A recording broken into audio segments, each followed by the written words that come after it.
Guys, ഇവിടെ നിന്നാൽ ആർക്കായാലും ചാടിച്ചാവാൻ തോന്നും.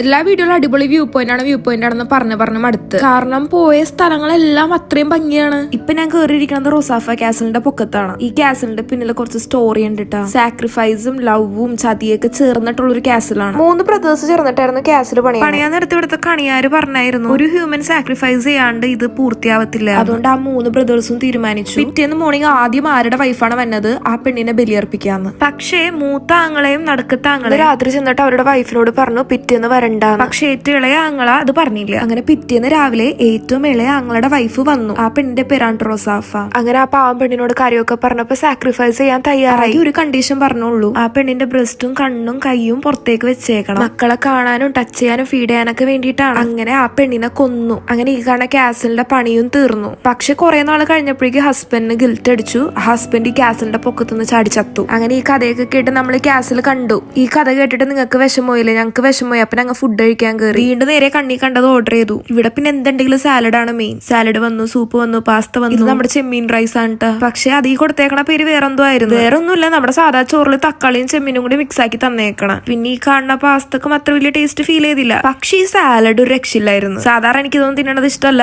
പക്ഷെ എനിക്കിത് ഇഷ്ടപ്പെട്ടു. കുറച്ചപ്പോ നമ്മുടെ മെയിൻ സാധനം വന്ന് ചിക്കനും ബീഫും പൊട്ടറ്റോ ഫ്രൈസും കണ്ടപ്പോഴാണ് എനിക്കൊന്ന് സമാധാനമായത്. പിന്നെ എനിക്ക് എന്താണെന്നറിയില്ല, ബ്രെഡ് കണ്ടാൽ ഭയങ്കര സന്തോഷം. പണ്ട് എനിക്ക് ഇഷ്ടമില്ലാത്ത സാധനമായിരുന്നു. ജർമ്മനി വന്നേ പിന്നെ എല്ലാം മാറി മറിഞ്ഞു. അങ്ങനെ കുറച്ച് ഡിസേർട്സ് വാങ്ങി കഴിച്ചിട്ട് നമ്മൾ അവിടെ നിന്ന് പെട്ടെന്ന് ഇറങ്ങി. പോണ വഴി കുറെ കുഞ്ഞു കുഞ്ഞു കടകളുണ്ട്. കുറച്ച് സാധനങ്ങളൊക്കെ നോക്കിയിട്ട് ഞങ്ങൾ ഇറങ്ങി. കാരണം നമുക്ക് ഇന്ന് ഫ്ലൈറ്റ് ഉണ്ട്. ഞങ്ങളുടെ 4 ദിവസത്തെ ട്രിപ്പ് കഴിഞ്ഞ് ഞങ്ങൾ തിരിച്ചു പോണേണ് ഗൈസ്. ഇവരെയൊക്കെ 4 ദിവസത്തെ പരിചയമുള്ളെങ്കിലും കുറെ നാള് പരിചയമുള്ള മനുഷ്യരോട് ബൈ പറഞ്ഞു പോണ ഫീൽ ആയിരുന്നു. ഞങ്ങൾ എയർപോർട്ടിലെത്തി നേരെ ഒരു കടയിൽ കയറി. നേരത്തെ കഴിച്ചതൊന്നും തൃപ്തിയായില്ല. അതുകൊണ്ട് ഒരു ഡോണർ വാങ്ങി അങ്ങോട്ട് കഴിച്ചു. ഇനിയിപ്പോ നാളെ മുതൽ പണിക്ക് പോണോല്ലോ എന്ന് ആലോചിച്ചിട്ടാണ് വേറെ വിഷമം. അങ്ങനെ ഫ്ലൈറ്റിൽ നമുക്കൊരു 3 മണിക്കൂറിന്റെ ട്രാവൽ ഉള്ളൂ. എത്തിയ ഉടനെ തന്നെ നമ്മൾ വീണ്ടും ഫുഡ് കഴിക്കാൻ കയറി. വിഷമമൊക്കെ തീർക്കാൻ ഒറ്റ വഴിയുള്ള ഫുഡ് കഴിക്കുക. അപ്പൊ ഇനി ഞാൻ അടുത്ത വീഡിയോയിൽ വരാട്ടാ.